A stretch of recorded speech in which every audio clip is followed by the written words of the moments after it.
Assalamualaikum warahmatullahi wabarakatuh. Jumpa kembali ya di mata kuliah Manajemen Investasi dan Pasar Modal. Oke.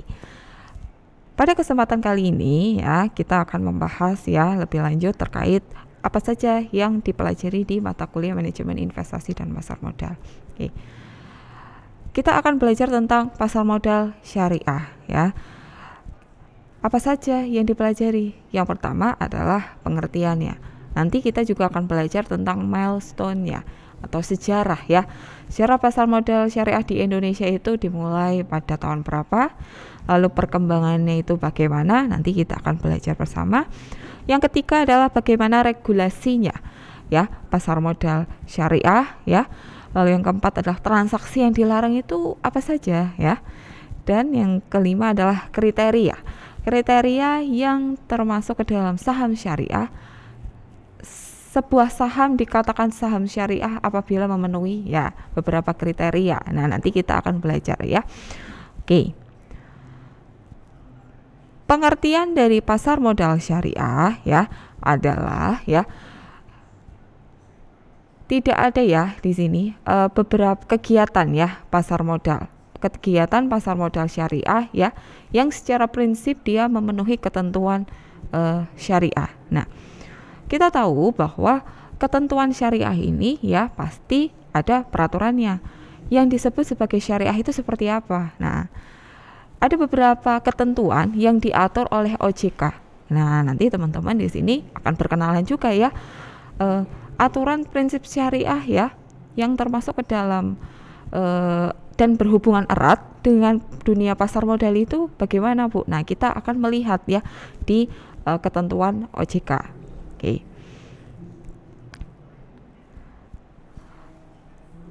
Pengertian ya, setelah kita tahu bahwa pasar modal syariah itu sendiri ya merupakan suatu kegiatan atau transaksi ya yang di dalamnya ada transaksi jual beli saham yang mana ya sesuai ya dengan prinsip syariah, maka kita di sini harus tahu ya produk yang diperjualbelikan secara syariah itu apa saja ya.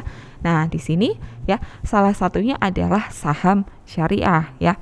Seperti yang teman-teman ketahui bahwa ya definisi saham ya merupakan sertifikat yang menunjukkan bukti kepemilikan. Nah, namun perbedaannya di sini ya dikatakan dengan syariah ya apabila dia memenuhi dan tidak bertentangan dengan prinsip syariah. Definisi saham syariah hampir sama seperti definisi saham konvensional. Perbedaannya apa? Hanya saja ya kegiatannya dan pengelolaannya tidak bertentangan dengan prinsip syariah. Nah, di sini kita taunya dari mana? Nah, kita taunya di sini ada ketentuan atau peraturan ya yang diatur oleh OJK tentang ya kegiatan yang ada di pasar modal yang memenuhi ketentuan ya syariah ya yang dijalankan sesuai dengan hukum Islam ya. Itu seperti apa? Nanti kita akan belajar bersama ya di slide selanjutnya. Oke, setelah kita tahu tentang pengertian saham syariah, kita akan belajar tentang milestone ya. Milestone pasar modal syariah Indonesia. Pertama kali ya dikenalkan ya oleh PT Dana Reksa ya Investment melalui fatwa. Nah, fatwa di sini adalah peraturan ya. Peraturan tentang ya kenalan ya pasar modal syariah ya dikenalkan pertama kali melalui produk apa ya? Ya, melalui produk reksadana syariah pertama. Nah, pada tanggal berapa? 3 Juli ya tahun 1997. Nah, seiring berjalannya waktu ya di tahun 2015 ya galeri ya pertama kali ya galeri yang didirikan ya sebagai galeri investasi syariah berada di kota Yogyakarta, tepatnya di kampus UII pada tahun berapa? Tahun 2015. Nah, ini terkait dengan milestone ya perjalanan pasar modal syariah yang pertama kali sampai update terakhir. Oke. Pasar modal syariah di Indonesia lahir bersamaan dengan berdirinya reksadana syariah ya yang bernama Dana Reksa. Karena apa ya? Pasar modal ya atau reksadana itu sendiri merupakan produk juga yang diperjualbelikan di pasar modal ya. Nah, di sini kaitannya adalah dengan pasar modal syariah. Nah, lalu di sini teman-teman pasti penasaran sesuai dengan prinsip syariah. Prinsip syariah seperti apa, Bu? Aturannya di mana, Bu?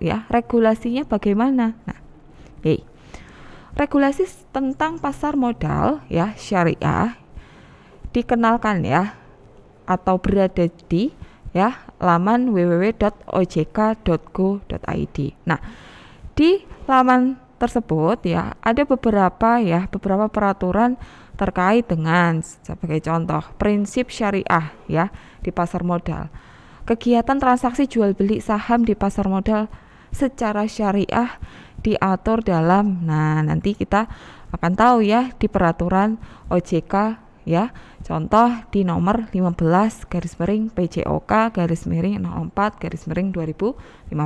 Jadi di sini yang perlu digarisbawahi adalah ketika teman-teman di sini memilih untuk bertransaksi saham, terutama saham syariah, di sini teman-teman harus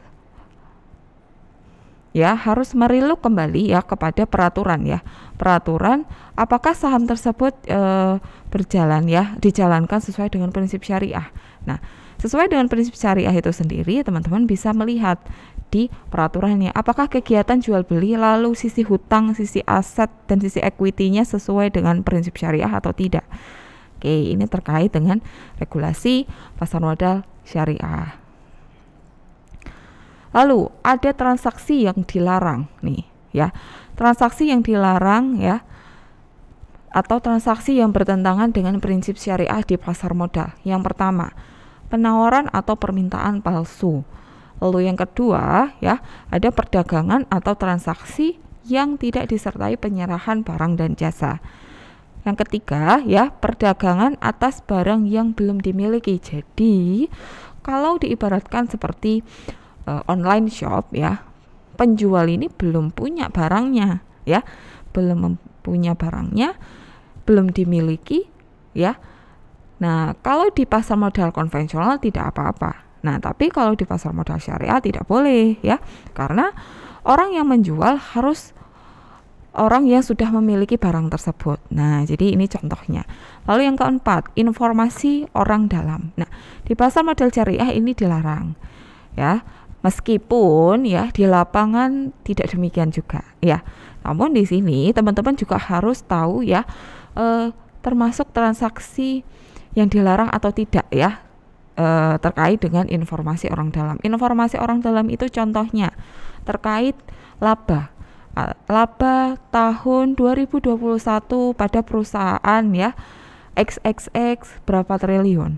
Lalu dividen yang dibagikan pada tahun 2020 kepada para pemegang saham sebanyak berapa per lembar. Nah, sebenarnya sebelum dikeluarkan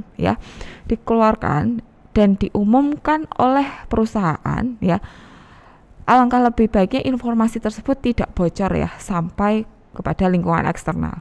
Namun kembali lagi di sini ketika orang dalam menyebarluaskan otomatis kita sebagai investor juga sudah menilai apakah saham tersebut layak atau tidak. Namun di sini karena kita di sini berprinsip syariah, maka informasi dari orang dalam tersebut dilarang, tidak boleh tidak boleh Lalu ada transaksi margin. Transaksi margin ini artinya transaksi entah di sini kaitannya dengan pembelian atau penjualan menggunakan hutang. Nah, margin di sini kaitannya dengan hutang. Di pasar modal syariah transaksi ini dilarang, tidak boleh. Nah, perbedaan nanti dengan konvensional Kalau konvensional ada kebebasan bagi para investor untuk membeli saham, entah itu memakai margin ataukah tidak. Namun di sini kembali lagi, apabila kita sedang bertransaksi, sedang membeli saham reksadana yang berprinsip syariah, nah alangkah lebih baiknya kita menggunakan dana dari diri kita sendiri atau bisa disebut sebagai transaksi non margin. Selanjutnya ada penimbunan ya, ada mengandung unsur suap juga. Transaksi lain yang mengandung spekulasi ditebak harganya besok berapa nih, turun atau naik. Nah, contohnya seperti itu. Ada manipulasi, ada penipuan, penyembunyian ya, kecacatan, atau di sini juga yang mengandung kebohongan. Ini adalah beberapa ya transaksi yang dilarang ya apabila ya kita sudah memiliki niat ya untuk membeli saham yang sesuai dengan prinsip syariah itu sendiri. Oke ya, ini terkait ya beberapa hal, beberapa informasi yang harus teman-teman ketahui ketika teman-teman bertransaksi ya saham atau reksadana yang sesuai dengan prinsip syariah. Nanti ya untuk kasus, untuk perhitungan bagaimanakah membeli atau menjual saham yang sesuai dengan prinsip syariah, kita akan bahas di kelas. Lalu teman-teman silahkan apabila ada pertanyaan jangan sungkan ya menanyakan kepada saya melalui WA group atau langsung di kelas. Oke, sekian dulu ya materi tentang pasar modal syariah ya. Sampai jumpa di lain waktu. Oke, wassalamualaikum warahmatullahi wabarakatuh.